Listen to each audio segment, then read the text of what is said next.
Bueno, entonces enganchando con la clase que habían visto ustedes grabada, nos venimos para acá, donde habíamos presentado de manera general el límite cuando x tiende a de f de x igual a infinito, o el límite cuando x tiende a de f de x igual a menos infinito, que se suman, digamos, a las particularidades que se vieron en el ejercicio anterior, que hablábamos de límites laterales, que daban infinito menos infinito, como siempre, infinito menos infinito no es ningún número, ¿no? No es que cuando uno toma un número, dice 2 más 2 es 4, porque hago 2 veces, el número 2 lo multiplico por 2. O 3 más 3 más 3, ¿qué hago? 3 más 3, 6, más 3, 9, es 3 veces el número 3 y los multiplico. Si hago A más A más A, eso es 2A, cuando el A es un número. Pero infinito más infinito más infinito no es 3 por infinito, ¿no? Infinito no es un número, no lo considero de la misma manera que trabajo con los números. Así que tengo que tener cuidado con eso. Lo mismo que si tengo infinito menos infinito. No es que voy a cancelar ahí. Si tuviese 4 menos 4, cancelo. 25 menos 25, cancelo y me da 0. Infinito menos infinito, me quedo ahí. A nadie se le va a ocurrir cancelar eso. Así que bueno, son expresiones que uno se acostumbra a trabajarla de una manera un poquito más detallada, tranquila, más minuciosa, prestando atención a lo que hace. Una vez que uno ve este concepto de infinito, se presentan diferentes situaciones, por ejemplo, entonces gráficas en las que uno empieza a identificar, por ejemplo, en esta, ¿no?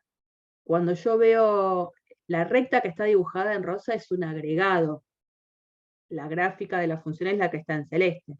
Entonces, cuando yo veo a qué tienden los valores de la función, cuando me acerco a A, pero desde la izquierda, me doy cuenta que acá, a medida que me voy acercando con valores de x más chicos que A, pero cada vez más próximos a A, las imágenes son cada vez más grandes. Eso, como lo indico, a partir de esta expresión. Situaciones totalmente parecidas, acá, en este caso, si yo solo conozco lo que pasa a la derecha de A, los valores de la función son cada vez más grandes, y lo indico a partir de esta expresión. Y por supuesto las otras dos situaciones en las que ahora la tendencia es a menos infinito. Esas situaciones, cualquiera de ellas, provoca que se pueda implementar una definición. La definición de asíntota vertical. Cuando uno hace la definición de asíntota vertical, lo que está definiendo es la ecuación de una recta vertical. Entonces, una asíntota, a veces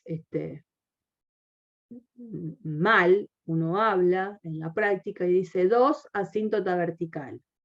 No, el número no es asíntota vertical de nada. Quien es asíntota vertical es una recta, y es una recta vertical. Y una recta vertical, ustedes saben, que se escribe de la manera x igual a un número. Entonces, definición de asíntota vertical, y presten atención a eso, porque cuando yo en la teoría les pida definiciones, y entre tantas definiciones que les puedo pedir la de asíntota vertical, tiene que estar bien escrita. Entonces, la recta x igual a, se va a decir que es una asíntota vertical de la gráfica de una función, de la curva igual a f de x, si al menos, y fíjense bien ahí, al menos una de las siguientes afirmaciones es verdadera. Alguna de estas 6 posibilidades están pasando. Es decir, el límite cuando x tiende a de f de x es igual a infinito, o es menos infinito, o alguno de los límites laterales hacia A da más infinito o menos infinito. Con que una de estas 6 situaciones se dé, eso a mí ya me da la posibilidad de afirmar que la recta x igual a A es una asíntota vertical de la gráfica de la función. Por eso, en este caso, en los 4 dibujitos que ustedes ven ahí arriba, el dibujo que se hace es de la recta x igual a a, porque en cualquiera de esos 4 casos, la recta x igual a a sería una asíntota vertical de la gráfica de la función. Y es más, yo voy a completar, por ejemplo, en estos 2 ejercicios que yo no toqué, cómo podría llegar a ser la función a la derecha, y que no le cambio la condición de esa asíntota vertical que está dibujada en rosa. Por ejemplo, yo podría dibujar esto así. Acá la defino, o sea, la función en A está definida, y a la derecha de A, la función es una función lineal, y cuando yo me acerco por la derecha a A, el límite yo podría decir que existe. A mayúscula. Límite, en este caso, por la izquierda, es menos infinito. Y en este ejemplo, el límite cuando x tiende a por derecha de la función, me estaría dando A mayúscula. Uno de los dos lados, el límite existe, del otro no. Tengo este comportamiento. Este comportamiento es el que me asegura acá que x igual a A es una asíntota vertical de la gráfica de la función. Porque hay uno de estos 6 que se está dando. Sería este. Y en el caso del último ejercicio, podría, por ejemplo, completarlo a lo mejor de una manera más clásica, así. Acá, por ejemplo, cuando x tiende a desde la izquierda, perdón, desde la derecha, el límite es menos infinito. Ya eso a mí me da la pauta de que como se cumple esta situación, x igual a es una asíntota vertical de la gráfica de la función. Y en este caso particular, la forma en la que completé la gráfica de la función hizo que desde la izquierda el límite fuese más infinito. Pero también es algo adicional que puedo compartir con aquel que está leyendo esto de, mirá, también por la izquierda la función toma valores muy grandes, pero ya desde uno de los lados que haya dado más infinito o menos infinito, hace que a mí me dé la pauta de que la recta x igual a a sea asíntota vertical de la gráfica de la función. Y muchas veces uno cree mal que la gráfica de la función no puede tener ningún punto de contacto con la asíntota vertical. Y en este caso sí. En este caso sí. La recta x igual a a, acá tiene un punto de contacto con la gráfica de la función cuando la miro desde la derecha. Presten atención a eso también. Bueno, y ya yendo a un ejemplo recontra súper conocido, uno se podría preguntar ¿cuántas asíntotas verticales podría llegar a tener la gráfica de una función? Y bueno, uno trae a colación la situación de la función tangente. La función tangente, que es la que estuvimos viendo hasta la semana pasada, es una función que tiene problemas. Hay infinitos puntos sobre los cuales la función no está definida, y al momento de hacer la gráfica de la función nos encontrábamos con el dibujito de las curvas que están en celeste. Estas rectas que están dibujadas ahora en rosa están agregadas en este dibujo, que antes no las agregábamos, porque evidentemente lo que está pasando en cada uno de esos numeritos en los cuales la función no está definida, es que ahí voy a tener candidatos a que haya asíntotas verticales.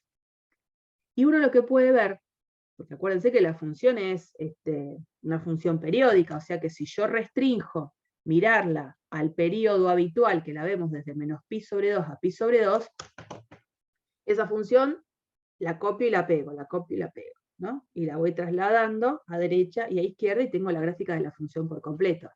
En este tramo pequeño del periodo que va desde menos pi sobre 2 a pi sobre 2, la función, nosotros sabemos muy bien que cuanto más me acerco con valores de x a pi sobre 2, por supuesto desde la izquierda, la función toma valores muy, muy grandes. Y cuando me acerco a menos pi sobre 2, desde la derecha, la función toma valores negativos, que en valor absoluto son muy grandes. Eso me da la pauta de que x igual a pi sobre 2 es una asíntota vertical de la gráfica de la función, y x igual a menos pi sobre 2 también. Y como eso se replica, porque copio y pego, entonces me voy a dar cuenta que van a existir infinitas asíntotas verticales, en donde van a ser todas de estas ecuaciones. Miren, x igual a la forma en la que individualizábamos aquellos números en los cuales la tangente estaba prohibida. Cuando calculamos el dominio de la función tangente, el dominio era R menos todos estos numeritos que se escribían de esta forma. Un número impar por pi sobre 2. Donde ese número impar que se escribía de la forma 2n más 1, el n es un número entero. Así que, ante la pregunta, ¿cuántas asíntotas verticales puede tener la gráfica de una función? Y puede tener infinitas, por ejemplo. Puedo tener 2, puedo tener 1, puedo no tener, puedo tener 8. Depende de cómo sea la definición de la función, puede o no tener asíntotas verticales, y si las tiene, puede tener un número, que no hay una acotación para el número de asíntotas verticales. Y este es el típico ejemplo como para considerar que hasta puede tener infinitas. Bueno, ¿y cómo hacemos este ejercicio? A ver, ¿alguno que me quiera dar alguna idea?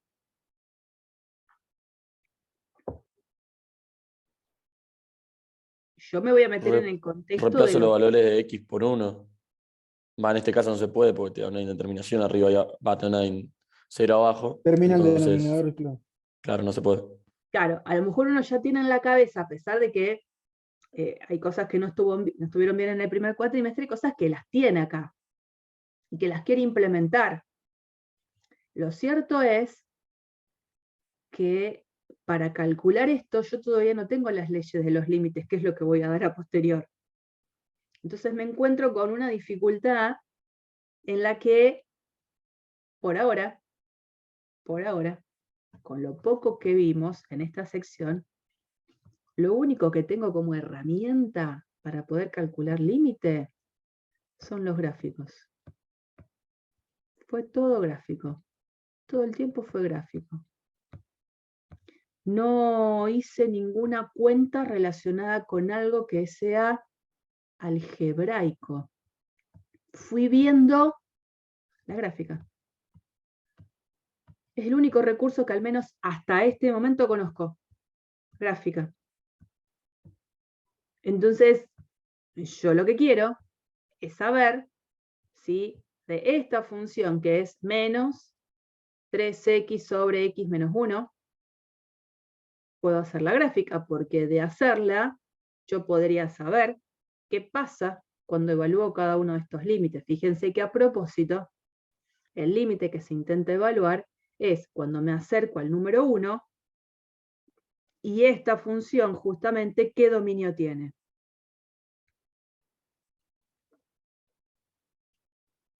Todos los reales menos el 1. Exacto. ¿Y a dónde me quiero acercar? A ese que es el prohibido. ¿Cómo se hace la gráfica de esta función? Ustedes lo saben hacer. Esta. Es la misma, ¿no? La misma, nada más que lo que estoy evaluando son los dos límites posibles laterales a 1. ¿Cómo se hace la gráfica de esta función? Primero graficás 1 sobre x. Ajá, A ver, si hablamos por pasos, por corrimientos, ¿no? sí. No, tengo que pasar canónica primero, porque ahí no podría graficar cómo se... O sea, acepto que saque las dos asíntotas, sí, pero la tengo que pasar canónica si la quiero hacer por corrimiento. ¿Canónica qué significaría? Que hay es como una fórmula preestablecida para, digamos, la recíproca. Bien. ¿Y cómo se hacía eso? Luciana lo hizo en el pizarrón. ¿Qué había que hacer?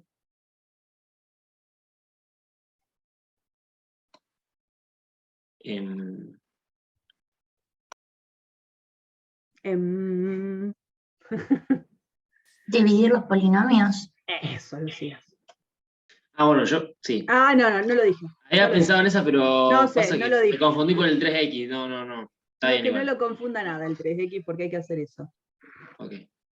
Yo voy a hacer otra cosa igual, porque es otra estrategia, digamos. Uno divide y eso sale fantástico, pero por ahí uno puede zafar de hacer la división y puedo hacer alguna cosita estratégica. Yo puedo hacer esto. Igual hagan la división que eso no falla, pero conocer otra estrategia no está mal.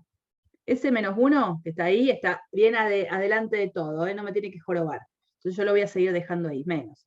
Y voy a escribir así, 3x menos 3 más 3 sobre x menos 1. Sume y reste 3. ¿Para qué? Para que yo ahora estos dos términos así los separe, este menos que está ahí adelante, y voy a escribir así, 3x menos 3 sobre x menos 1 más 3 sobre x menos 1. ¿Qué les parece que voy a hacer acá?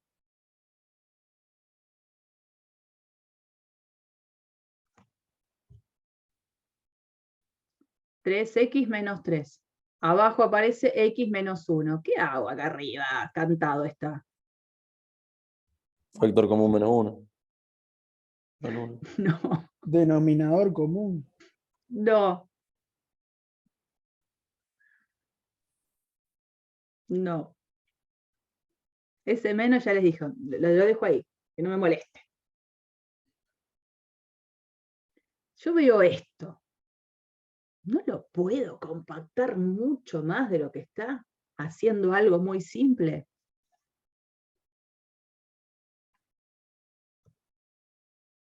¿Mm?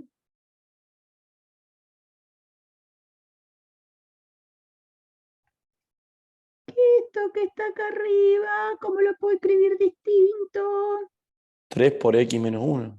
Ah, la. Pero por eso lo dije. Ah, yo dije factor común -1. Ajá. Entonces ahora sí, cancelaría este con este, y la expresión que me queda es menos, ahí adelante, 3 más 3 sobre x menos 1. Ya estoy logrando, porque el problema ¿cuál es acá? En esta expresión uno busca el hecho de dividir, que es lo que habría que hacer, y van a llegar a lo mismo que yo, para que la x no aparezca dos veces, una vez en el numerador y una vez en el denominador. Quiero que aparezca solo una vez y en el denominador, que es donde uno después va a partir de la gráfica clásica de 1 sobre x, cómo la va corriendo o cambiando para llegar a la gráfica que quiero. Entonces ahora ya logré eso, y en definitiva la función termina siendo, ahora el menos lo distribuyo, menos 3 sobre x menos 1.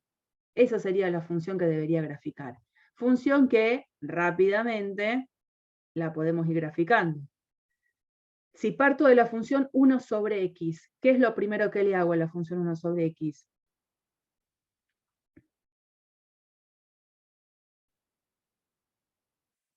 Es una función recíproca. Sí, bueno, pero parto de ella para hacer la gráfica de esta por corrimientos. ¿Qué es lo primero que le haría a la función 1 sobre x?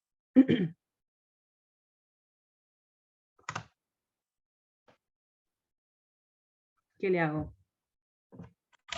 Correrla hacia la derecha horizontalmente puede ser. Bien, la corro a la derecha. ¿Cuántos lugares? Una unidad. Entonces me corro acá. Chin. Lo primero que hago es esto. Así. La corrí un lugar. Después, ¿qué dice?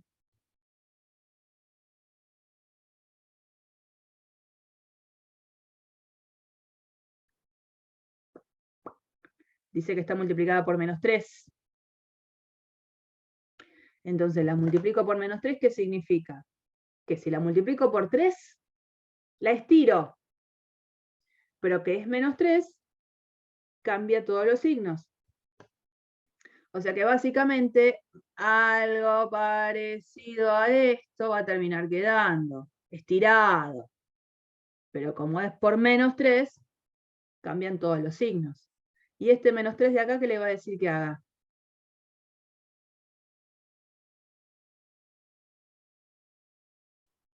La corro 3 lugares para abajo. Bien. Entonces la gráfica final, a ver si la hago en rojo. La gráfica final, más o menos, no la estoy haciendo exquisitamente bien. Va a venir acá en -3, y va a hacer algo así, sé que pasa por el origen esta en particular, y hace algo así, ¿no? Y tengo esta línea acá. Y acá tengo el 1. Esa sería, así como a grosso modo, la gráfica de la función, que es la que tenía en este lugar. Entonces ahora, límite cuando x tiende a 1 por derecha de mi función, ¿qué voy a decir que es ese límite? Por la derecha a 1. Menos infinito. Menos infinito. Sí, señora. Claro, menos infinito.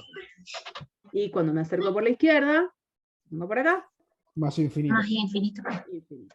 Le pueden poner el más si quieren, o no. Uno cuando ya no le pone nada es porque estamos hablando de infinito positivo, digamos. Valores que son cada vez más grandes y siempre positivos.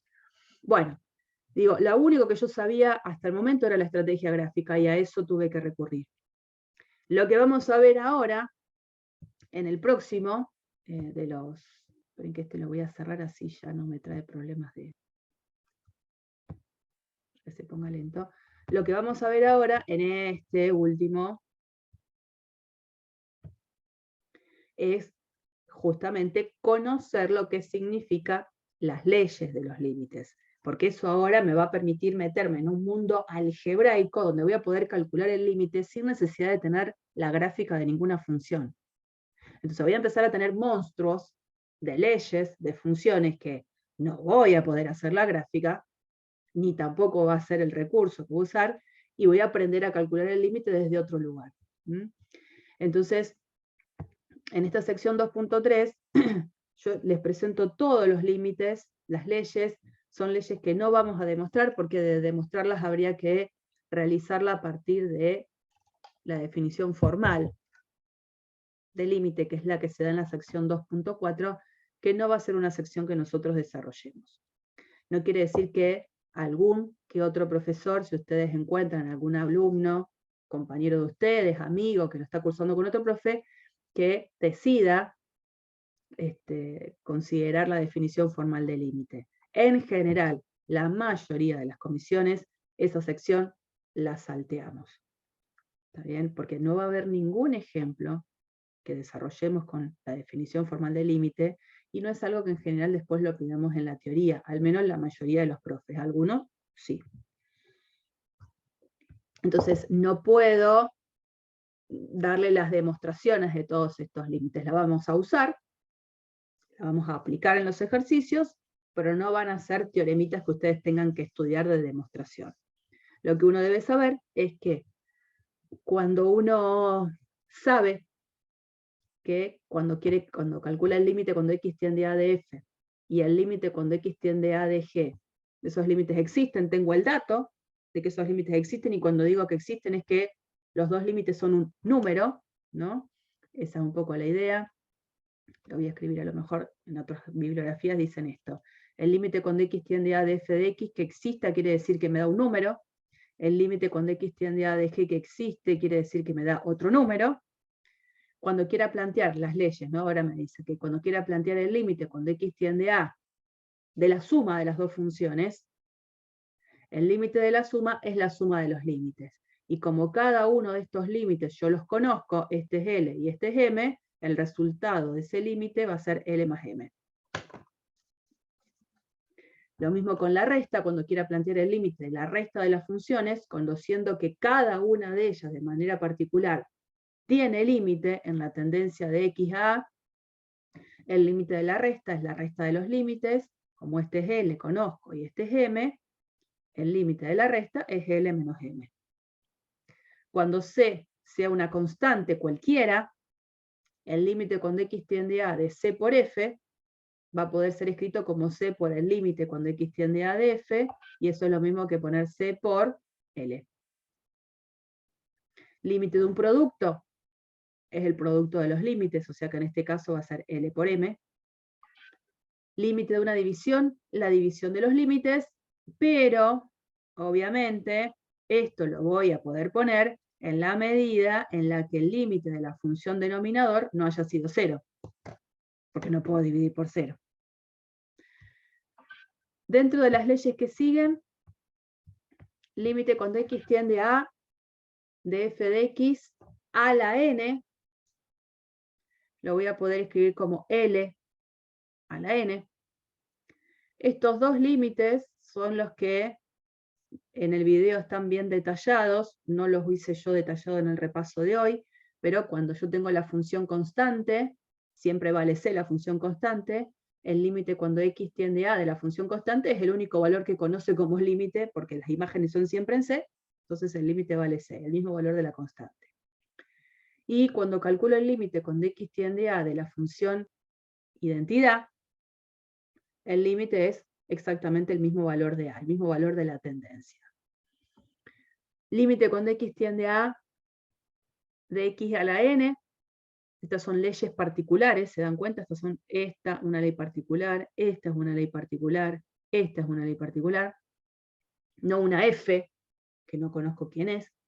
Límite cuando x tiende a de x a la n, es exactamente a la n, cuando n es un número entero positivo. Si tengo el límite, cuando x tiende a de la raíz enésima de x, todo esto lo que estoy haciendo es lo que se llama reemplazo directo de la x por el valor de la tendencia. Se puede demostrar que es la raíz enésima de a. Por supuesto que tengo que tener cuidado que cuando esa raíz sea de índice par, el numerito que yo tengo que poner acá tiene que ser positivo, porque no podría calcular la raíz, ¿no? Tengo que tener mucho cuidado con eso. Y estos ya son más generales. Lo que hace es tomar la posta con el anterior, pero en vez de poner x, pone f.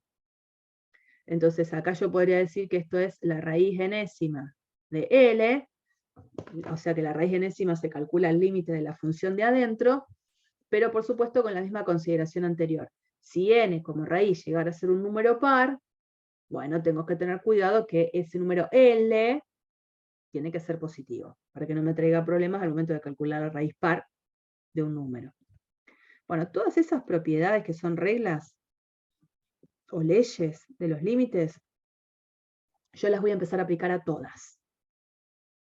Entonces nos metemos, bueno, este recordatorio era de lo que ya está propiamente en una de las leyes de los límites, de la función constante y la función identidad. Nos metemos a calcular límites de funciones como estas. Estos son solo ejemplos. Digo, ¿qué pasa si yo quiero calcular el límite cuando x tiende a, en este caso, un c cualquiera, un número cualquiera, de esta expresión que es un polinomio? X cubo más 4x cuadrado menos 3. Uno lo que va a hacer es, como primer ejercicio, lo va a hacer re detallado. Después nunca más. Es la verdad. En ese detalle que uno intenta hacer de la resolución de este límite del apartado A, lo que dice es, a ver, es la primera vez que voy a calcular el límite de una expresión de la cual esta función, hacer la gráfica, se me complicó. Porque es la gráfica de una expresión cúbica que no tengo todavía tantas herramientas para este tipo de funciones, y menos para la última, ¿no? Entonces digo, ¿cómo hago? ¿Tengo que hacer la gráfica? No, no es necesario. No es necesario porque yo aprendí todas las reglas que tengo por allá arriba.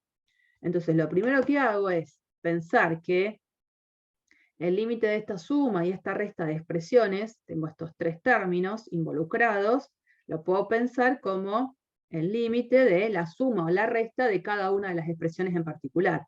Entonces yo este límite lo puedo escribir como el límite cuando x tiende a c de x cubo más límite cuando x tiende a c de 4x cuadrado menos el límite cuando x tiende a c de la función idénticamente 3.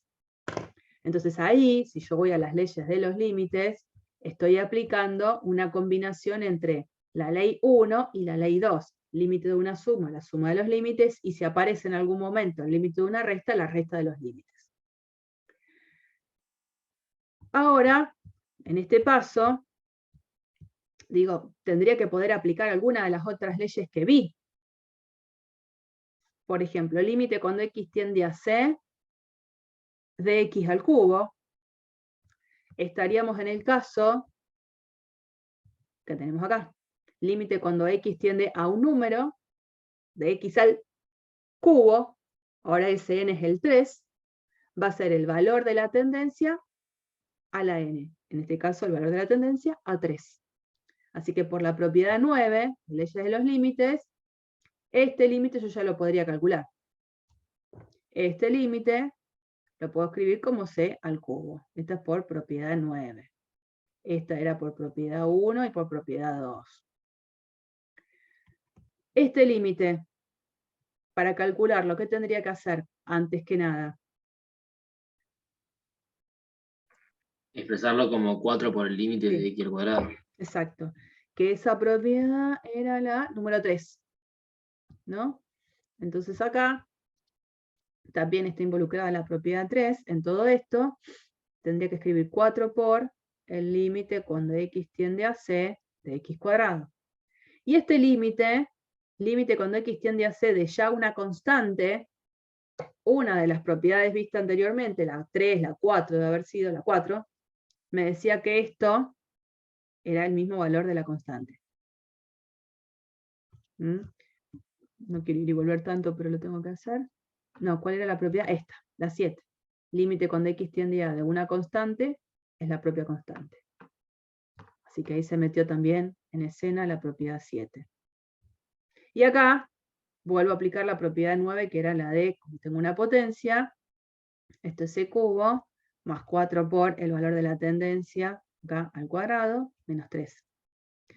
Y básicamente lo que veo es que si esta ley que tengo acá, yo la expreso como p de x, un polinomio evaluado en x, el resultado que acabo de obtener no es más que haber encontrado el valor numérico de ese polinomio en el valor de la tendencia de la variable.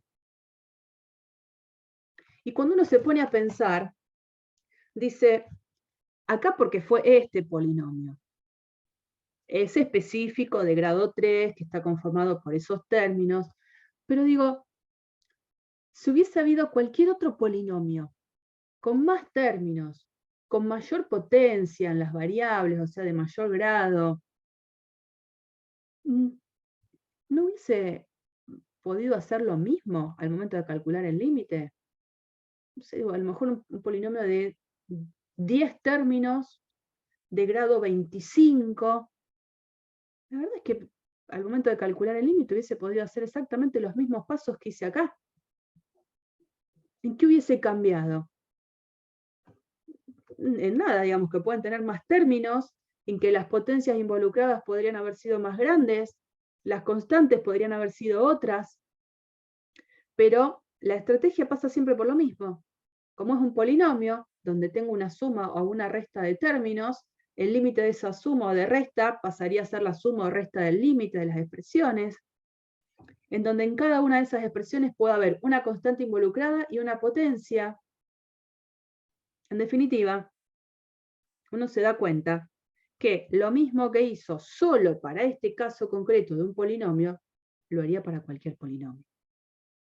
Y entonces uno puede escribir a posterior, porque lo vamos a ver, una conclusión mucho más genérica, que cuando yo tenga que calcular el límite de x tendiendo a, en este caso, a un cierto c, de un polinomio cualquiera, el límite lo voy a poder calcular por hacer reemplazo directo, evaluando el valor numérico que obtiene el polinomio exactamente en la tendencia de la variable.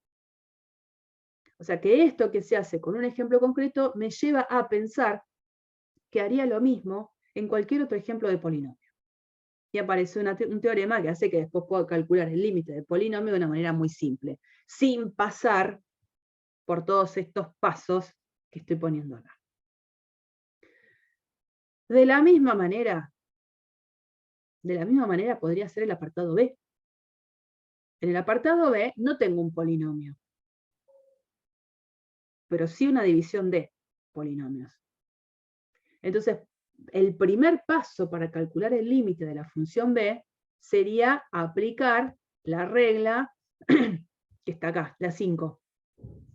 El límite de una división, la división de los límites. Siempre y cuando el límite del denominador no me traiga ningún problema. El límite del denominador no me dé el número 0. Pero cuando yo paso a calcular el límite de esta expresión, límite cuando x tiende a c de x cuarta más x cuadrado menos 1 sobre x cuadrado más 5. Digo, esto va a ser igual a división, límites, límite cuando x tiende a c de x a la cuarta más x cuadrado menos 1, y acá, límite cuando x tiende a c de x cuadrado más 5. Siempre y cuando el de abajo no se anule, ¿no? Pero digo, arriba tengo el límite de una expresión polinómica. Estaría en el caso anterior. Sé que evaluar el límite de una expresión polinómica no es más que reemplazar la variable por el valor de la tendencia. Así que arriba puedo poner tranquilamente c a la cuarta más c cuadrado menos 1. Y abajo, el límite también es el de un polinomio. Puedo reemplazar la variable por el valor de la tendencia que tiene esa variable, y acá pondría c cuadrado más 5. Y que encima, ese número, al menos en este ejercicio, con seguridad, 0 no es. O sea que se termina el cálculo del límite de esta expresión básicamente viendo que acá tenía una función racional, que es la forma en la que nosotros llamamos a las funciones que son división de polinomios, y el resultado es la función racional evaluada en el valor de la tendencia de la variable. Otra vez, reemplazo directo. Otra vez, reemplazo directo. Y en el límite de esta tercera función, donde tengo una gran raíz cuadrada, digo, opa, voy a una de las leyes que me posibilitaba meterme adentro, que sería esta. Límite, cuando x tiende a un cierto a, de la raíz enésima, acá, no, esta, la 11. Límite cuando x tiende a de la raíz enésima de una función, es la raíz enésima del límite de la función, pero teniendo en claro que si el índice es par, el límite de lo de adentro tiene que ser positivo. Bueno, vamos a ver qué pasa acá. Acá tengo una raíz cuadrada, el índice de la raíz es par, entonces yo voy a tener permitido decir que este límite es la raíz cuadrada de el límite cuando x tiende a menos 2 de 4x cuadrado menos 3, en la medida de que el límite que tengo acá adentro no sea negativo. O sea, tiene que ser positivo. ¿Y este límite es positivo? Límite cuando x tiende a menos 2 de 4x cuadrado menos 3. Ese límite, ¿cuánto da?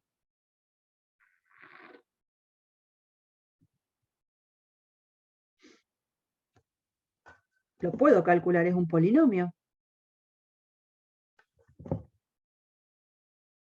Hago reemplazo directo. ¿Cuánto me da el límite de la expresión que tengo acá adentro cuando x tiende a menos 2? ¿No te da 13? Sí, 13, no 0. Reemplazo la x, hago reemplazo directo porque acá adentro tengo un polinomio, lo que está dentro, como función radicando. 4 por menos 2 al cuadrado, menos 3. Menos 2 al cuadrado es 4 por 4, 16. 16 menos 3, 13. ¿Es positivo? Listo. Entonces todo esto que yo estoy haciendo tiene sentido y el resultado de eso es raíz de 13. Y se termina. O sea, siempre voy a tratar de ver si puedo hacer reemplazo directo. Porque caigo en aplicar todo el tiempo las propiedades vistas antes de las leyes de los límites. Por supuesto que no siempre voy a poder hacer reemplazo directo, lamentablemente, no es que es todo tan simple. Pero vamos a ir aprendiendo estrategias para salvar esas situaciones en las que el reemplazo directo no lo puedo hacer. Bueno, todo eso que yo hice acá está muy detallado en las demás diapositivas, que yo las hice así todo muy rápido, así que no es que se perdieron nada, está todo ahí. Y lo importante es esto, que gracias a todos esos ejemplos que estuvimos trabajando y que nos damos cuenta que tal cual lo hacemos para un ejemplo, lo podríamos hacer de manera general, hace que yo pueda decir lo siguiente. Siempre que tengo una función polinómica o una función racional donde el valor de la tendencia de la x sea un número que esté en el dominio de esa función racional, voy a poder hacer reemplazo directo. Límite cuando x tiende a de f va a ser igual a f de a. Para funciones polinómicas o para funciones racionales, como por ejemplo fue este ejemplo, donde el c tiene que estar en el dominio de esta función. En este caso, como el denominador no se anula nunca, esta función racional tendría como dominio a todos los reales, y esto se puede concluir para cualquier valor de la tendencia de la x. Así que eso es importante, ¿no? Yo a partir de ahora, el límite de ese tipo de funciones la voy a poder hacer a partir de reemplazo directo, sin ningún tipo de problemas. Bueno, entonces ahora nos vamos a meter con el cálculo de este límite, donde el reemplazo directo va a ser un problema. Fíjense, yo tengo que calcular el límite cuando x tiende a -2 de esta función que es racional, porque es división de polinomios. Lo primero que quiero hacer es ver si puedo hacer lo que dice acá. Ya que tengo una función racional, ¿por qué no calcular el límite por reemplazo directo? Pero, si esta es mi función,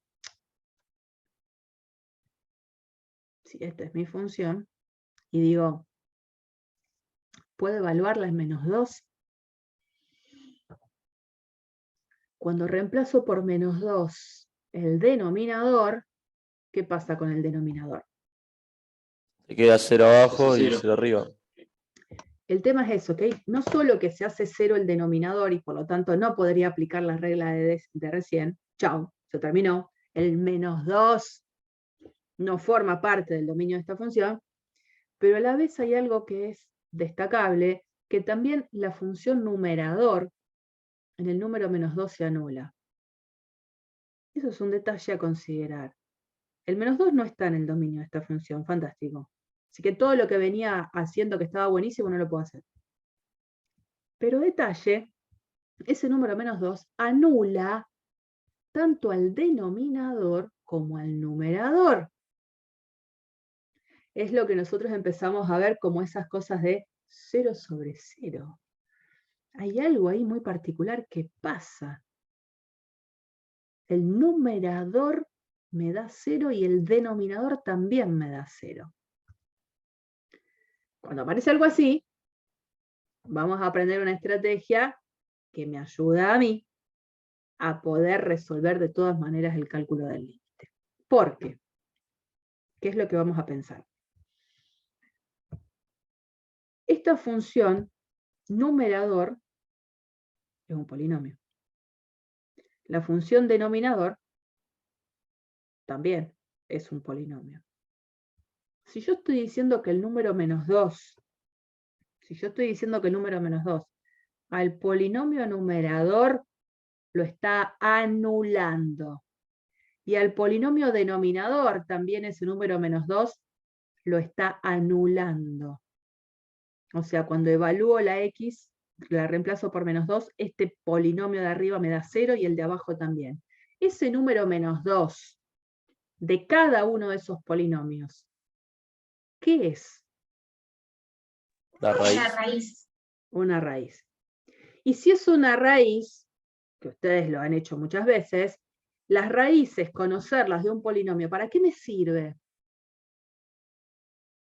En la parte algebraica, digo, ¿para qué me sirve conocer las raíces de un polinomio? Para escribirlo de forma factorizada. Excelente, Lucía.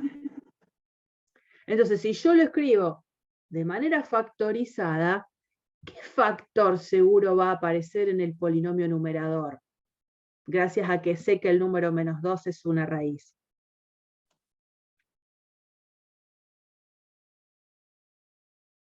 Menos 2. 2. No, factor. Ah. Que estoy multiplicando para originar X la menos 2. factorización de este polinomio. ¿Qué factor va a tener que aparecer? X menos 2. Y menos No. 2, sí. No, X más 2.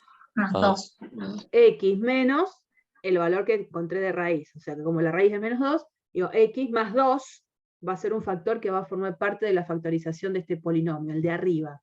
En el de abajo también. Que el menos 2 yo sepa que es raíz del polinomio numerador y polinomio denominador, lo que estoy indicando es que los dos polinomios comparten un mismo factor, que es el factor x más 2. Quiere decir que cuando yo escriba esto de manera algebraica factorizada, esos dos factores los voy a cancelar. Así que bueno, vamos a hacer eso. Justamente, la función tiene un dominio que ya vimos que el menos 2 no forma parte del dominio. Bueno, alguien más tampoco forma parte del dominio que es el 0, pero yo me estoy centrando ahora en el número menos 2. Cuando buscamos la factorización de los dos polinomios, nosotros ya sabíamos que este factor iba a ser compartido por los dos. Iba a ser compartido. Entonces lo tacho. La expresión que queda es x menos 1 sobre x, que si distribuyo la x sobre x es 1, menos 1 sobre x, menos 1 sobre x. Y el dominio sigue siendo el mismo que el dominio de la función original. Digamos, esta expresión, una vez que yo le hice un montón de pasos algebraicos, digo, esta función la verdad es que en menos 2 no tiene ningún problema de ser evaluada. Pero yo siempre me tengo que restringir al dominio de la primera expresión que a todo esto le fue dando sentido. El dominio es este. Entonces, si yo hubiese tenido que, por ejemplo, parcial, hacer la gráfica de esta función, la hubiese podido hacer.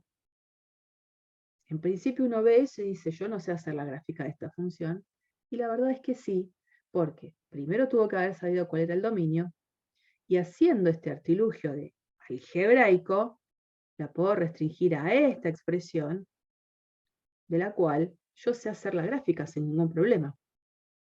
Es la función 1 sobre x, que lo multiplico por menos 1, entonces la reflejo respecto al eje x, y después ¿qué hago?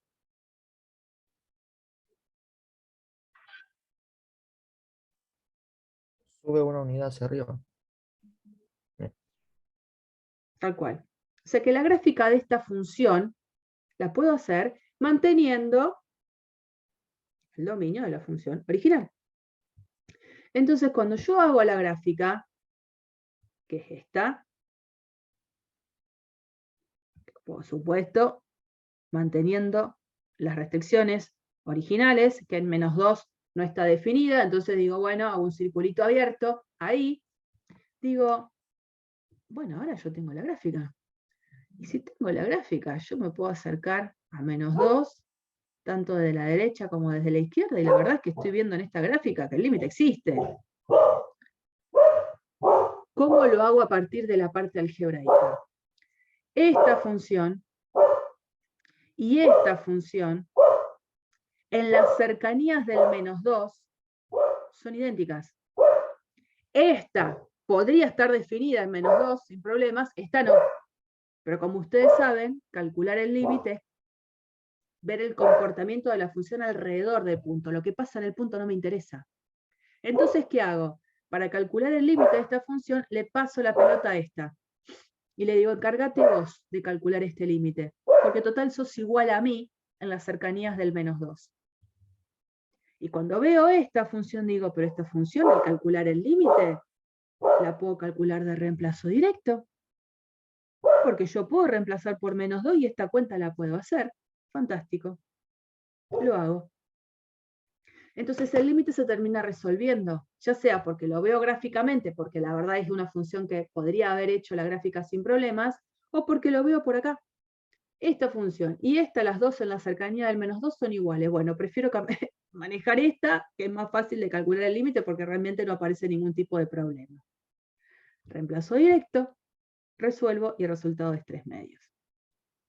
que coincide con la gráfica que en las cercanías del -2 las imágenes tienden a ese numerito 3/2. Así que encontramos justamente algo que se puede escribir de manera más general. Si yo tengo dos funciones, como fueron en este caso esta y esta sería la f, esta sería la g, dos funciones que son iguales en las cercanías de un punto, yo estoy parada en A, y alrededor de A son iguales, lo que pasa en A no me interesa. Entonces, si eso sucede, el límite de una coincide con el límite de la otra en las cercanías cuando yo me acerco a ese A como valor de tendencia. Ese A del que se habla acá sería este, x tendiendo a -2. X tendiendo a -2. O sea que por eso algebraicamente la idea es cambiarle el aspecto a la ley de la función, por supuesto con operaciones algebraicas permitidas, hasta llegar a una expresión que puedo calcular el límite haciendo reemplazo directo en lo posible. No es que siempre lo voy a poder hacer, pero en estos casos es clásico. Voy a poder hacer eso. ¿Estamos de acuerdo? Sí, ¿estamos de acuerdo? Bueno, vamos a hacer así. Son 9:18. Hacemos el corte clásico hasta las 9:30 y volvemos. ¿Les parece? Dale, profe. ¿Hacemos Me eso? parece, sí. Perfecto. Dale, buenísimo. Calienten el agua del mate. Y ahí volvemos. Voy a pausar la grabación. Bueno, seguimos entonces con algunos ejemplos más. Ya vimos entonces que se pueden calcular límites a partir de trabajar algebraicamente con la ley de la función que tengo hasta transformarla en una ley totalmente equivalente a la anterior, en la que pueda realizar el reemplazo directo que tanto quería, ¿no? Vamos a ver este ejemplo.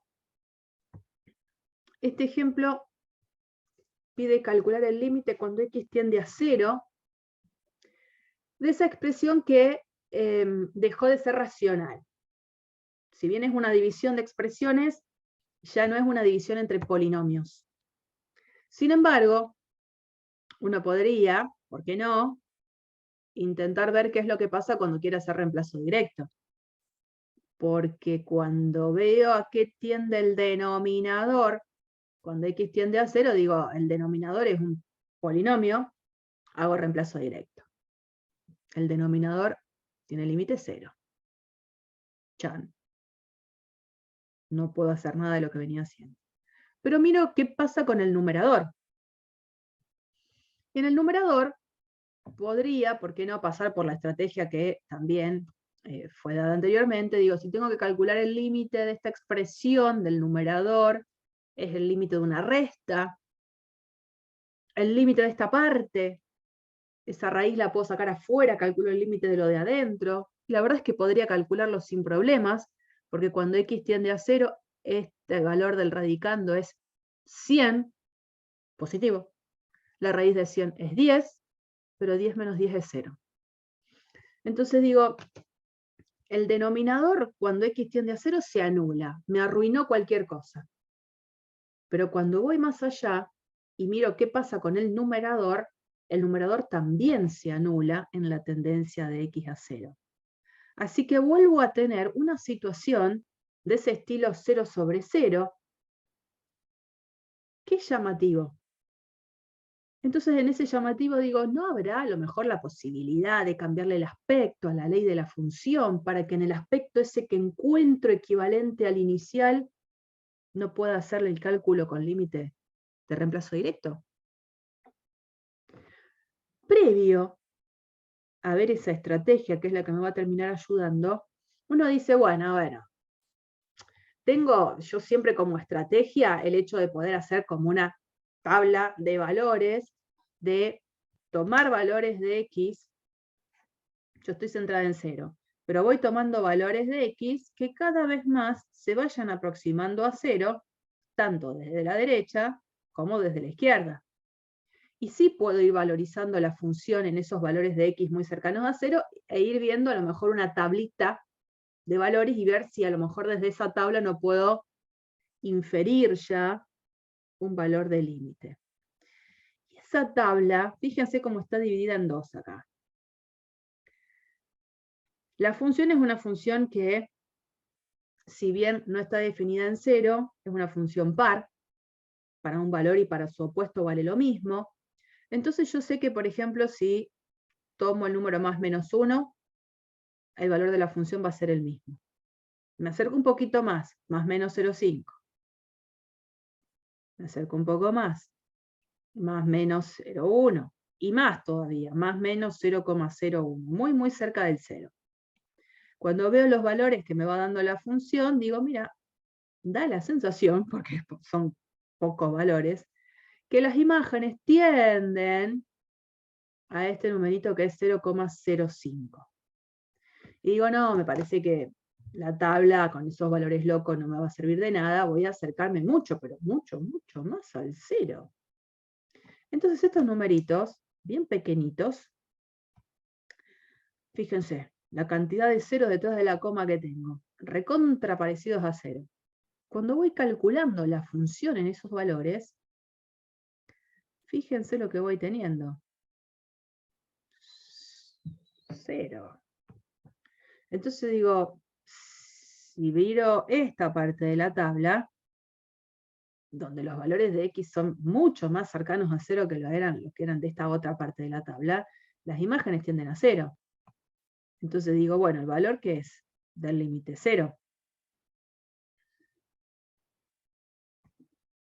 Bueno, da toda la sensación de que esta tabla de abajo termina siendo como más creíble, porque los valores de la x son mucho más cercanos a 0 que lo que son los de la tabla de arriba, y entonces hasta podría decir el límite de esta expresión, cuando x tiende a 0, es 0. Pero no. Pero no. Porque el límite real es este, 0,05. ¿Para qué está hecho esto? Para que realmente no usen una tabla de valores como un método certero de estimación del cálculo de un límite. Porque podría pasar algo como esto. ¿Qué es lo que está sucediendo acá? Cuando uno introduce los números en la calculadora de esta cuenta, para valores de x que son muy pequeñitos, este numerador, ese numerador, es tan cercano a 0, que por más que lo divida por un número, obviamente 0 no es, o sea, la división la voy a poder hacer porque la calculadora la va a poder hacer, la calculadora lo redondea y dice el numerador es tan cercano a 0 que lo aproxima a 0. Es por la cantidad de cifras detrás de la coma que aparecen en esta cuenta numerador que tiende a ese número 0. Así que es una cuestión de calculadora, el resultado que tengo acá, de ese redondeo que la calculadora hace, que debido a la cantidad de ceros detrás de la coma que aparece, lo redondea a 0. Entonces, ojo, o sea, una tabla podría llegar a darme información que estimativamente podría estar bien, pero otras veces no. Así que, nada, tabla de valores nos sirve como recurso para justificar el cálculo de ningún límite, porque si yo usara esta tabla de valores, probablemente hubiese caído en la tentación de decir que el límite de esta función cuando x tiende a 0 hubiese sido 0, y no es 0. Entonces, ¿qué hacemos? Tratamos de buscar una estrategia de cambiar el aspecto de esta función a otro en el que sí pueda hacer el reemplazo directo por el número 0. Que así como está, no lo puedo hacer. Pero ¿qué pasa a la vez? No es que tengo el mismo recurso que tenía antes, donde el numerador, el denominador, los dos eran polinomios, y decía factorizo los dos polinomios y la cosa se arregla. Acá no tengo polinomios en los dos. Entonces la estrategia no es la misma. Tengo que pasar a hacer otra estrategia. ¿Alguno recuerda cuál puede ser una estrategia para resolver este límite? Multiplicar por el recíproco. No es multiplicar por el recíproco. La idea sería multiplicar y dividir por algo, sí, pero no por el recíproco de esto. Por la raíz sería. Por el conjugado, ¿no sería? Claro, es como decir el conjugado. En realidad las expresiones de conjugados vienen para los números complejos, pero bueno, es como multiplicar y dividir por lo que sería la expresión conjugada de este numerador. ¿Cuál sería esa expresión? Bueno, la raíz quedaría igual, pero en vez de menos 10, más 10. Exacto. ¿Qué es lo que uno quiere lograr con eso? Si bien uno dice, uy, me estoy metiendo en un lío, no te estás metiendo en ningún lío. Uno logra que en donde aparece este problemático, acompañado a él, aparezca su conjugado y aparezca en ese producto de dos expresiones diferencia de cuadrado. Esa es la estrategia. Entonces, bueno, en principio no me meto todavía con el cálculo del límite, vamos a cambiarle el aspecto a esta función. Entonces aparece esta función, la multiplico y la divido por una misma cosa, y esa misma cosa, ¿quién es? Lo que nosotros llamaríamos el conjugado de este numerador. Entonces arriba, digo raíz de x cuadrado más 100 menos 10 por raíz de x cuadrado más 100 más 10. Como es una diferencia de cuadrado, yo tengo que entender que es el cuadrado de la raíz menos el cuadrado de 10. Esta multiplicación en este numerador queda esta diferencia de cuadrado. Entonces esta raíz se va con este cuadrado y queda x cuadrado más 100, y el cuadrado de 10 es 100. Y abajo, nadie toca nada. Lo dejan en esa multiplicación. No distribuyan, porque si distribuyen ya pierden el eje. Distribuyen o resuelven en la diferencia de cuadrado en ese numerador. Abajo lo van a dejar igual. A veces la estrategia es al revés, digamos, quien aparece con problemas, esta expresión aparece en el denominador. Entonces en el denominador va a quedar la diferencia de cuadrado y en el numerador no toco nada. Solo hago el desarrollo en aquel término en el que ha quedado un factor por su conjugado. Ahí distribuyo o hago lo que tengo que hacer para ver cómo queda más simplificado. En el resto, dejo todo multiplicadito sin distribuir. Entonces en este caso, me doy cuenta que en ese numerador, por haber desarrollado ese producto o aplicado diferencia de cuadrado, este se va con este. Entonces en el numerador solo queda x cuadrado, que gracias a que abajo no toqué nada, queda un producto de expresiones y este cuadrado con este cuadrado lo puedo hacer desaparecer. Entonces la expresión original queda equivalente a esta, que la verdad no tiene ningún problema de ser evaluada en 0. Entonces cuando ahora voy a calcular el límite de la expresión que yo tenía originalmente, es lo mismo que calcular el límite de esta expresión que quedó equivalente a la inicial. Y acá hago reemplazo directo.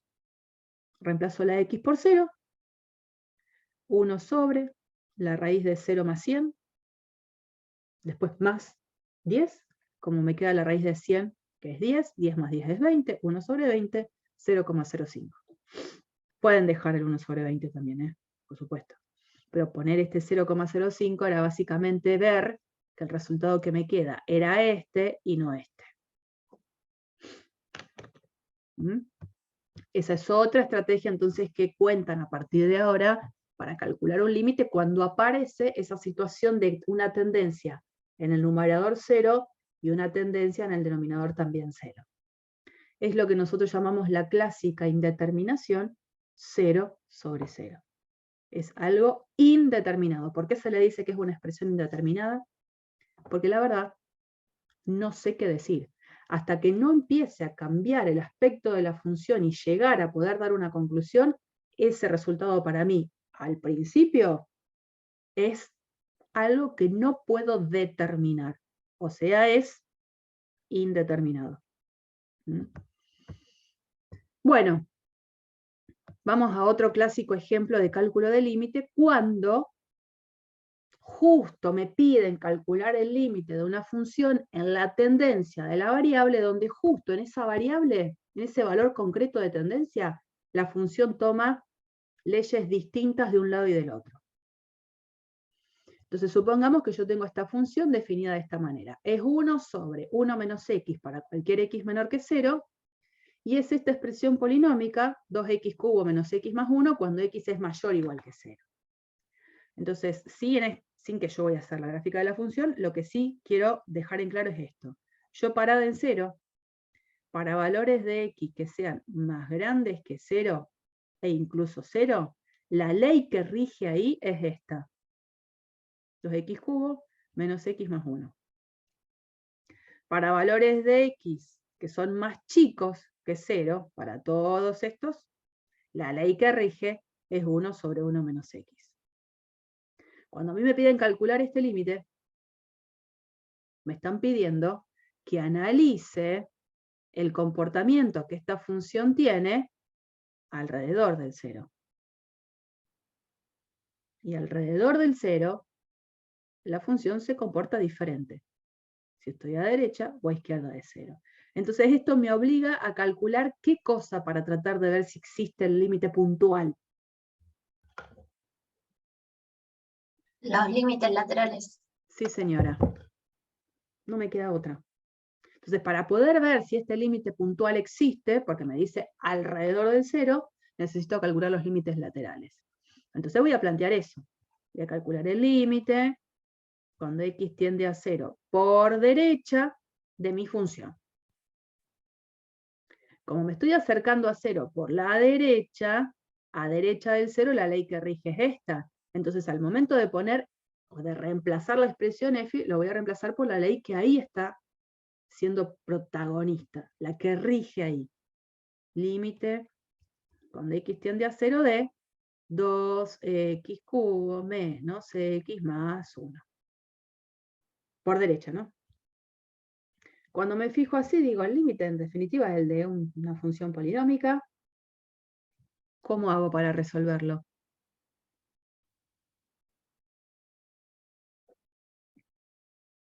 ¿Cómo lo resuelvo?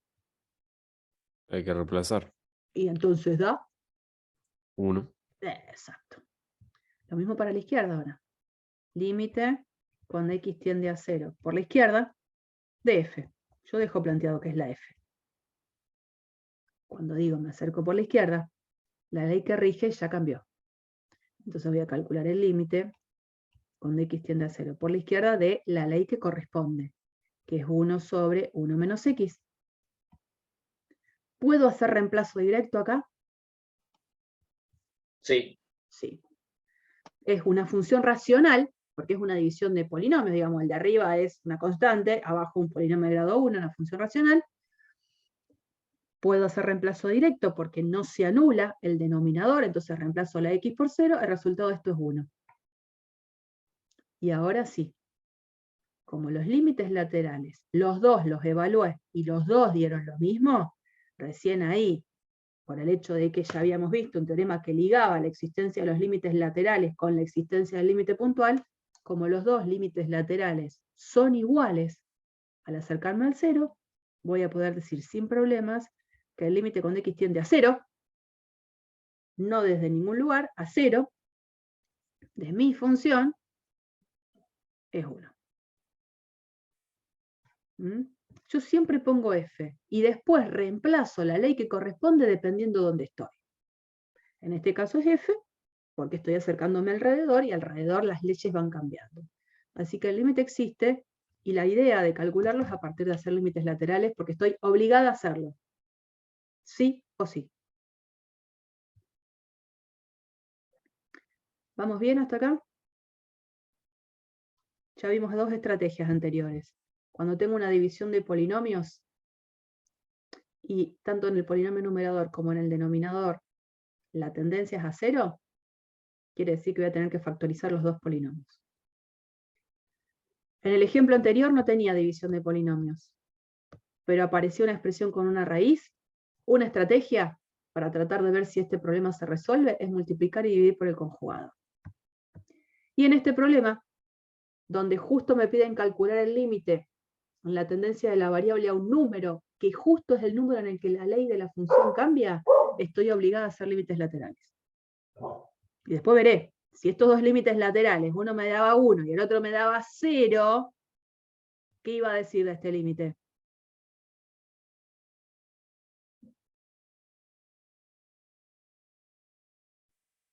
Que no existe. Y se terminó. Los límites laterales existen los dos, pero como no son iguales, el límite puntual no existe. En este caso sí. Bueno, ahí están todas las cuentas, así que las hice con ustedes. Bueno, esta función es una función que nos va a acompañar un poquito. Es la función entero mayor, o entero máximo, expresiones comunes que tiene como nombre esta función. Las escribí tal cual como aparece en el steward. Función entero mayor. Es una función definida de esta manera. Esta parte es la definición. Esta es la parte en la que me dice cómo funciona la ley de esta función entero mayor.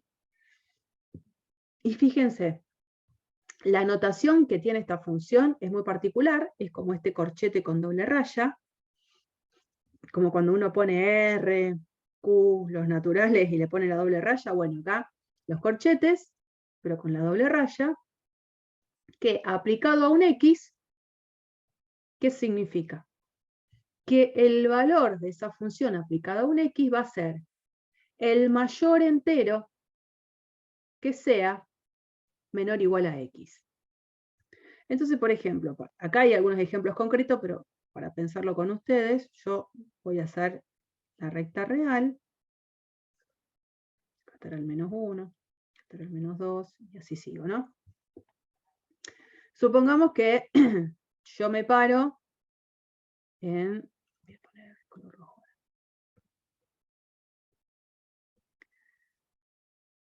Supongamos que me pongo acá, 1,2. Y yo quiero saber, ya 1,5, para que no sea el mismo.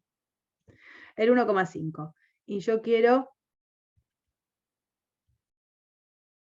calcular el entero mayor aplicado a 1,5. Según lo que dice la definición es, de todos los enteros menores o iguales que él, me tengo que quedar con el más grande.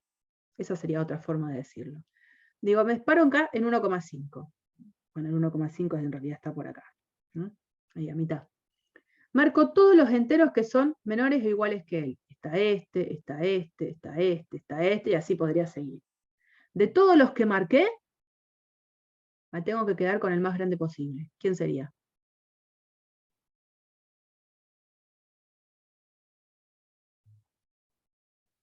Uno.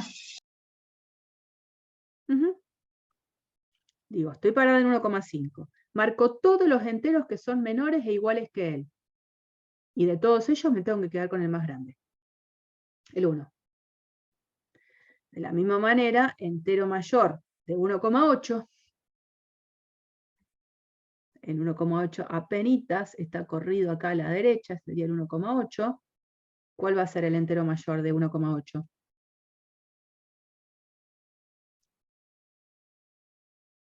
El 1 también. Otra vez el 1. ¿No?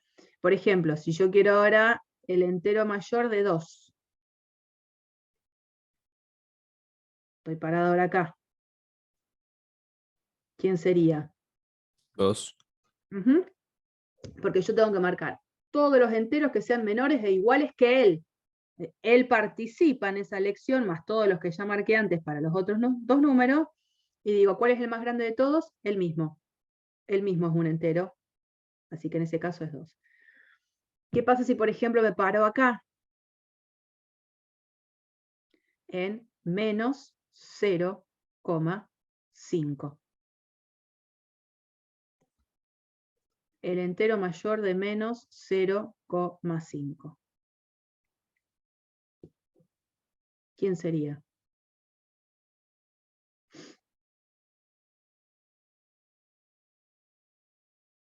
-1.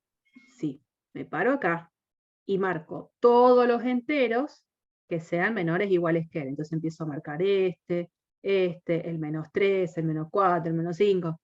De todos ellos me quedo con el más grande. ¿Y el más grande quién es? Este, el -1. Hagan el dibujo sobre la recta real. Ubiquen al punto, busquen todos los enteros menores e iguales que él, y se quedan con el más grande, ¿no? Y en el caso de que el entero hubiese sido, por ejemplo, el número -1, el número al que le quiero calcular el entero mayor, si hubiese sido el -1, ¿cuál sería la imagen de esta función en -1?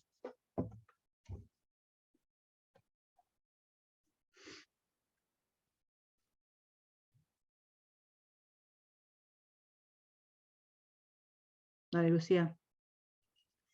-1. El mismo -1. ¿Mm? Siempre que yo tengo que calcular esta función entero mayor en algún entero concreto, es el propio entero. Entonces, cuando uno hace la gráfica de la función es una función escalonada, donde todos los escalones tienen la particularidad de tener pintadito el extremo izquierdo y no pintado el extremo derecho. Porque fíjense que, como decíamos antes, si yo me paro en 2, el entero máximo aplicado a 2 es el propio 2. Siempre en cada entero es el propio entero. En 3 es 3, en 4 es 4, en 1 es 1, en 0 es 0, -1, -1. Pero para los números que están entre dos enteros, siempre el valor que se le da es el mismo, y en este caso, por ejemplo, para todos los x que sean más grandes que 2, pero más chicos que 3, para todos ellos el entero mayor siempre va a ser 2. Entonces por eso es constantemente igual a 2 hasta que llego al 3, que en el 3 pega el salto, porque el entero mayor en 3 es el propio 3. Después, para todos los numeritos que están entre 3 y 4, 3,1, 3,15, 3,5, 3,8, 3,97, para todos ellos, el entero mayor va a ser siempre 3. Hasta que llego a 4, en donde el entero mayor es el propio 4. Bueno, todo eso que yo digo solamente para esos dos intervalitos, lo hago para cualquiera. Es una función escalonada, escaloneta sería, ¿no es cierto? Ya tenemos nosotros la escaloneta conocida. Pero que tiene esa particularidad. Pintadito en el extremo izquierdo, no pintado el extremo derecho. Si yo preguntara de esta función, que ahora ya tendríamos su gráfica, ¿quién es el dominio? ¿Quién digo que es el dominio de esta función? Los reales. La verdad es que es todos los reales, porque no hay ningún real al que no le pueda calcular el entero mayor. ¿Y quién es el conjunto imagen? El conjunto de todos los enteros. ¿Terminó ahí la frase? Creo que sí. Sí. Me parecía como que querías seguir diciendo algo y te quedaste. Z.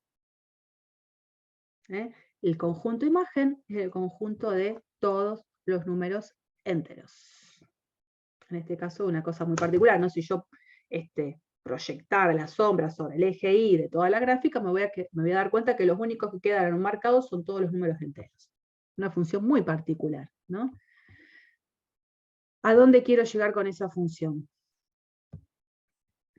¿Qué pasa con esto? ¿Qué pasa si yo ahora me paro en un número entero?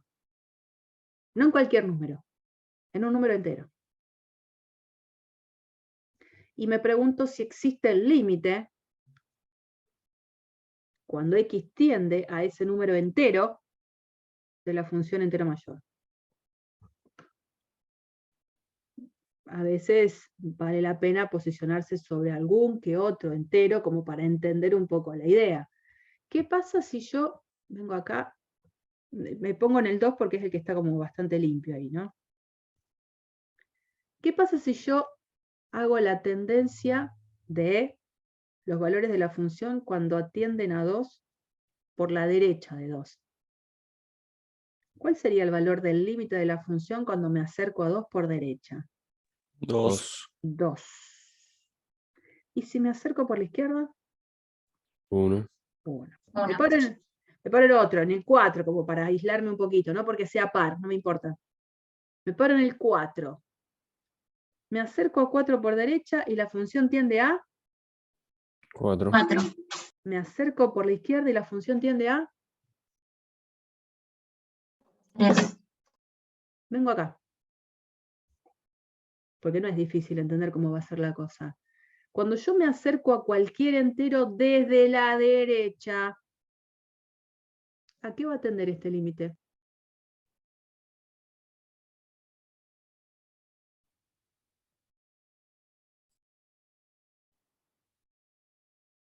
Ujú. ¿En cuál? ¿En 2, profe? El propio X. Ah, A lo mejor faltaría algo más acá.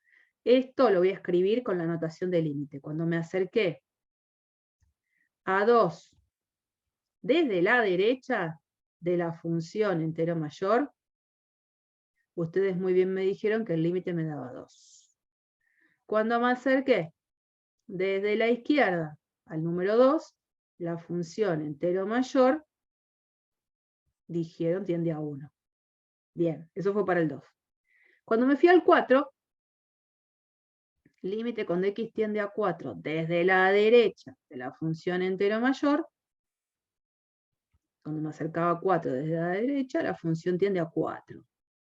Cuando me acerqué a 4, pero desde la izquierda, ustedes me dijeron que cuando me acercaba a 4 desde la izquierda, la función tendía a 3.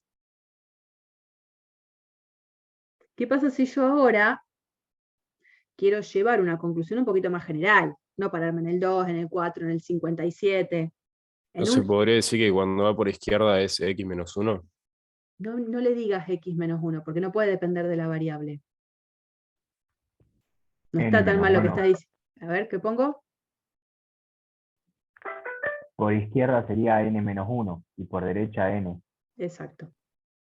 Siempre que me pare en un entero y me acerco desde la derecha a ese entero, la función tiende al mismo entero. Pero cuando me acerco desde la izquierda a un entero, siempre tiende a el entero anterior. Y el entero anterior es el número n genérico menos 1. O sea que cuando x tiende a un número entero desde la derecha, en esta función, el límite que voy a obtener es el propio n. Cuando me acerco desde la izquierda a ese n, que es entero, me da el entero anterior, que lo escribo como n menos 1. Y entonces, ¿qué voy a decir de esto?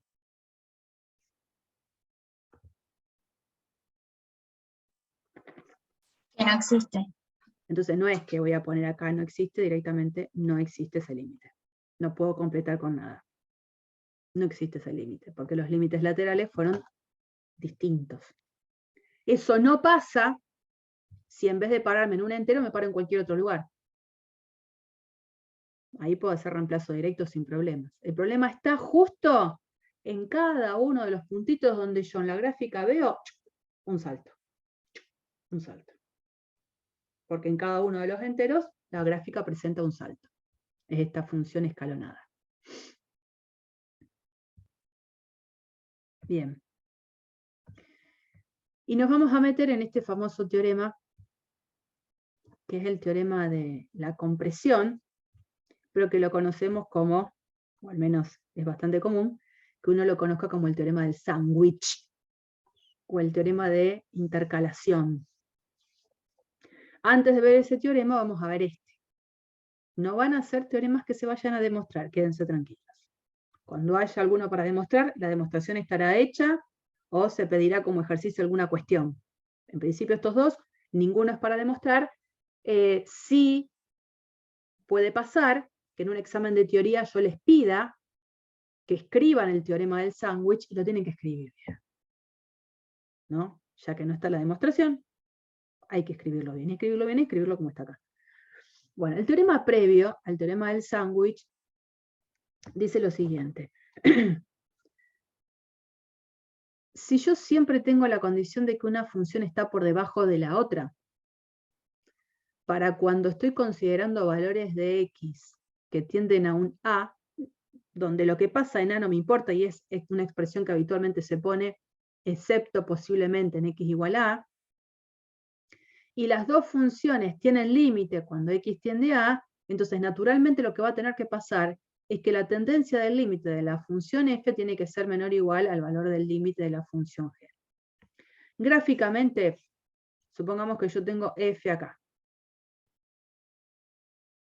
Me paro en este A. Y tengo, no sé cómo viene G, voy a hacerlo con otro color.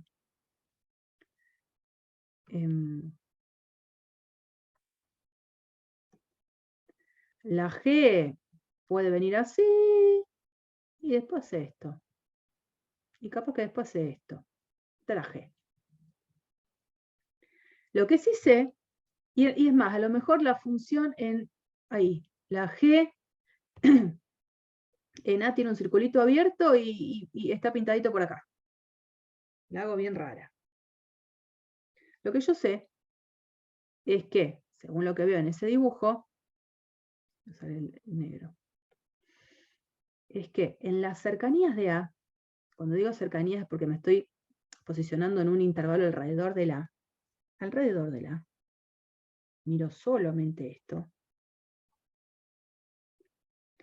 dice, en las cercanías A, excepto posiblemente en A, lo que pasa en A no me importa, siempre pasa que la función f se encuentra por debajo de la función g. La función roja se encuentra por debajo de la función azul. En las cercanías de A. No me importa lo que pasa en A. Porque en A justamente eso no pasa. La función en azul. En A, la verdad es que toma un valor más chico que la función roja en el mismo A. Pero no me importa lo que pasa en el punto. Me importa lo que pasa alrededor. Entonces lo que digo es, si el límite, cuando x tiende a, de la función f, que es la que está en rojo, me da L, esto es L, y el límite, cuando x tiende a, de la función g, es m, esto es m, evidentemente lo que pasa es que L es menor o igual a m. Porque la f siempre se mantuvo por debajo de la g en un intervalo alrededor del A, excepto posiblemente en A. ¿Estamos? Si hay una que se mantiene siempre por debajo de la otra, los límites van a tener que cumplir el mismo tipo de desigualdad. Pero lo que pasa en el punto no me interesa. Podrían ni siquiera estar definidas las dos. Pero alrededor, si pasa esto, los límites conservan el mismo tipo de desigualdad. Y ahora pasamos al teorema de la compresión, el teorema del sándwich, que dice mucho más que eso, pero se apoya en lo que dice el teorema anterior. La situación es la siguiente. Si yo ahora tengo tres funciones en juego, tres, y eso sucede, esa comparación de que f es menor o igual a g y la g es menor o igual a h, en las cercanías de A, excepto posiblemente en A, no me importa lo que pasa en A, es más, en A, capaz que alguna de estas funciones no está definida, o esta desigualdad no se cumple, pero sí se cumple en la vecindad de A, en las cercanías de A, si el límite de la función que acota por debajo coincide con el límite de la función que acota por arriba, la función g, que es la que está encerrada entre esas dos, no le queda otra que tener el mismo límite que las otras dos funciones que la acotaban. Esa función g queda encerrada en sanguchito, y si estas dos tienen una tendencia que es la misma hacia un número L, la del medio pobre quedó encerrada y va a tener que tener la misma tendencia hacia L cuando X se acerca a A. El dibujito que se aporta, fíjense que ahí mucho no se sabe lo que pasa en A, da la sensación que las tres están definidas y que las tres tienen el mismo valor, pero la verdad es que podría pasar que una no esté definida y que no se cumpla esta desigualdad en A, pero sí en las cercanías. Eso es lo que dice el teorema de la compresión. cómo se usa el teorema de la compresión en un ejercicio en concreto. Vamos a verlo. Dice demostrar que el límite cuando x tiende a 0 de esta expresión x a la cuarta por coseno de 2 sobre x es 0. En algunos otros ejercicios no va a decir demostrar, va a decir, fíjense qué pasa con este límite, si existe, si no existe.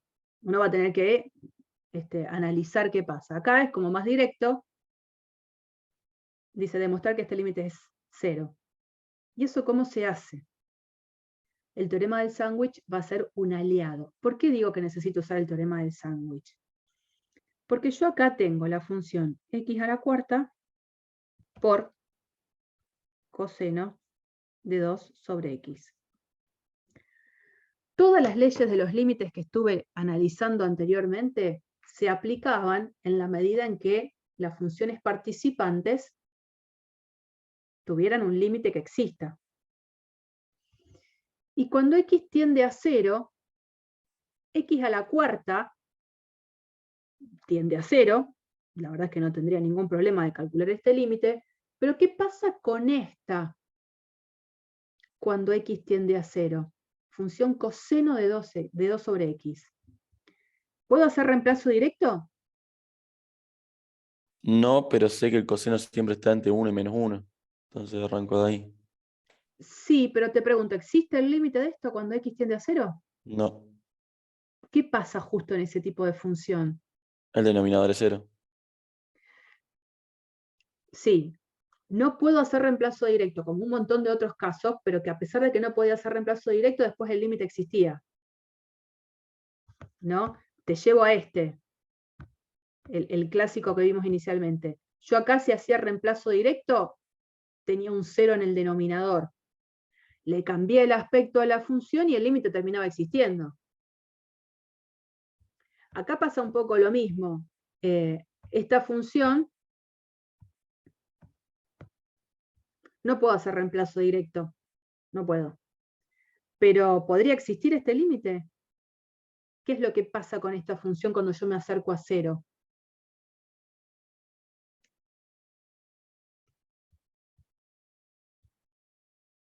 Cuando uno quiere analizar un poquito, viene acá.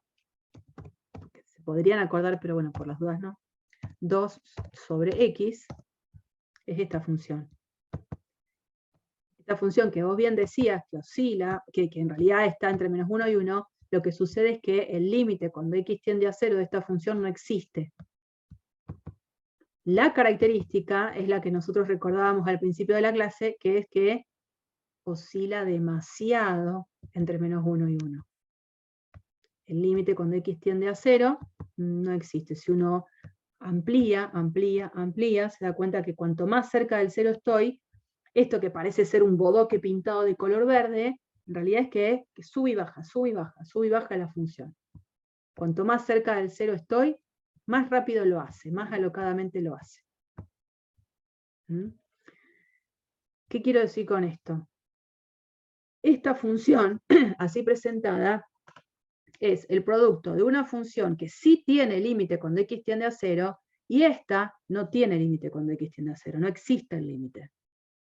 Un producto de dos expresiones donde la verdad digo, ¿y ahora qué hago? Porque no puedo aplicar ninguna de las leyes anteriores.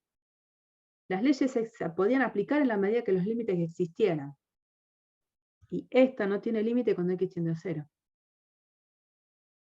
Ninguna ley, ninguna, puedo aplicar. Entonces digo, a ver, teorema del sándwich, si me podés dar una mano.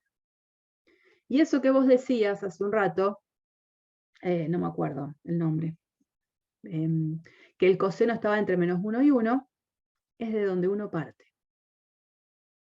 Uno dice, la verdad, no sé muy bien qué hacer, pero sí sé que aunque esta función no tenga límite cuando x tienda a 0, para cualquier valor de x distinto de 0 para el que yo pueda hacer esta cuenta, sé que esto siempre está entre menos 1 y 1.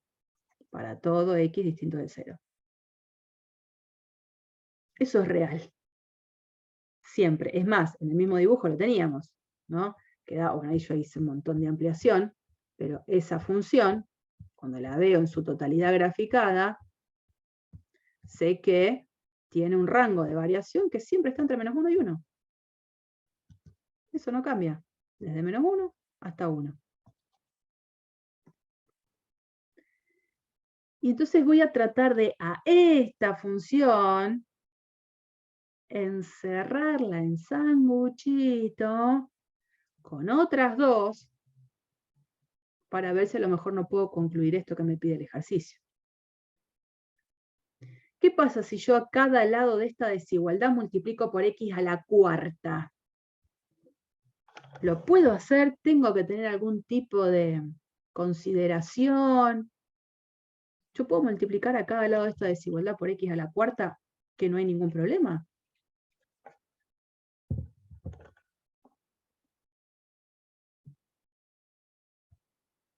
Por ejemplo, si yo quisiera calcular, perdón, si quisiera multiplicar a esta doble desigualdad a cada lado por 2. A esto por 2, a esto por 2, a esto por 2. ¿Lo puedo hacer?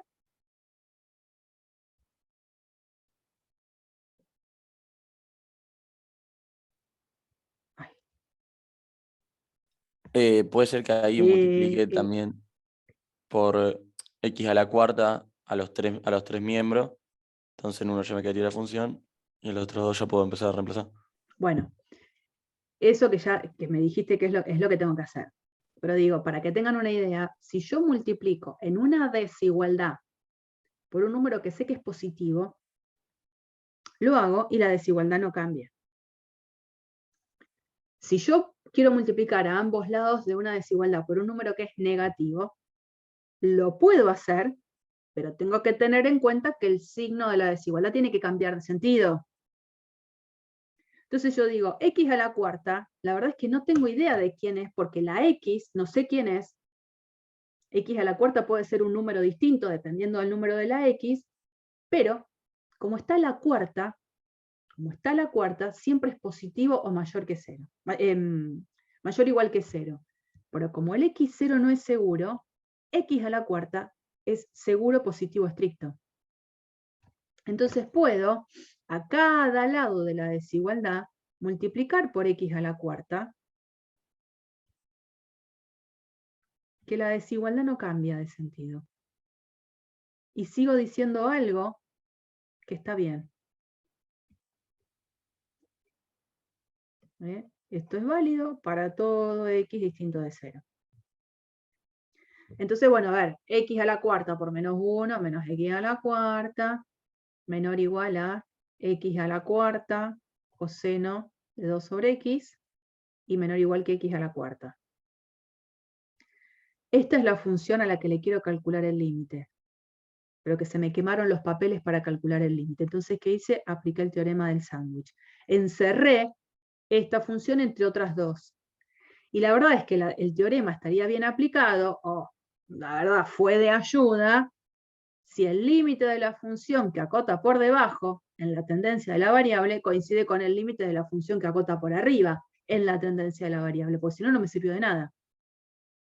Entonces ahora, en la parte de lo que es el teorema, digo, ya tengo esta parte.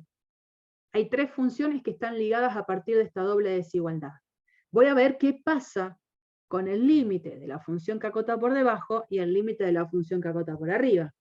Entonces acá, ¿qué voy a hacer? El límite cuando x tiende a 0 de menos x a la cuarta. ¿Lo puedo calcular? ¿Cuánto da?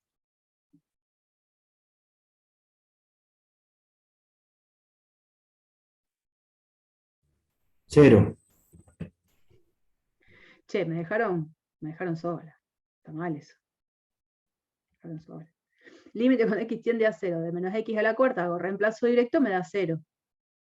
Ahora tomo esta, la que acota por arriba. Límite cuando x tiende a 0 de x a la cuarta, 0 también. Desde acá,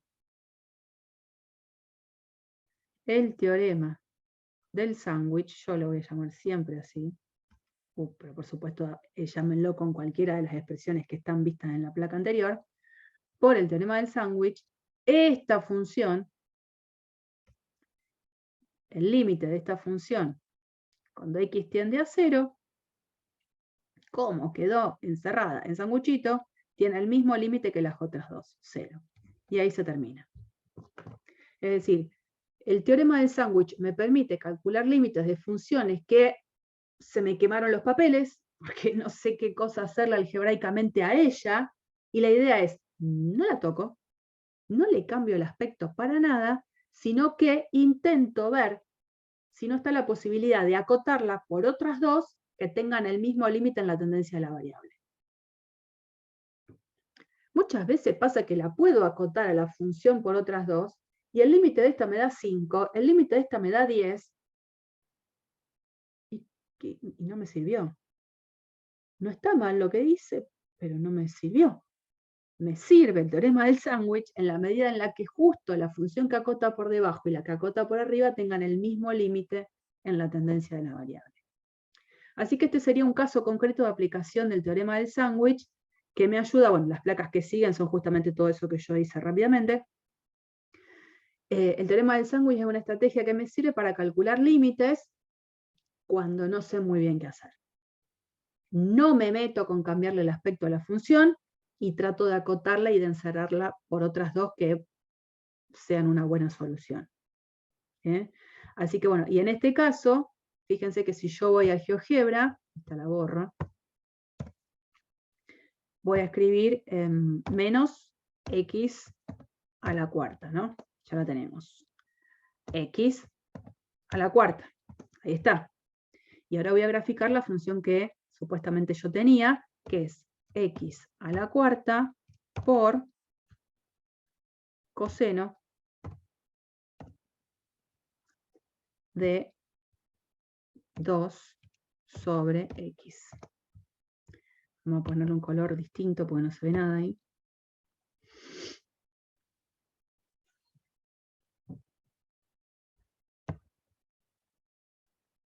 Este verde. Fíjense cómo se comporta, ¿no?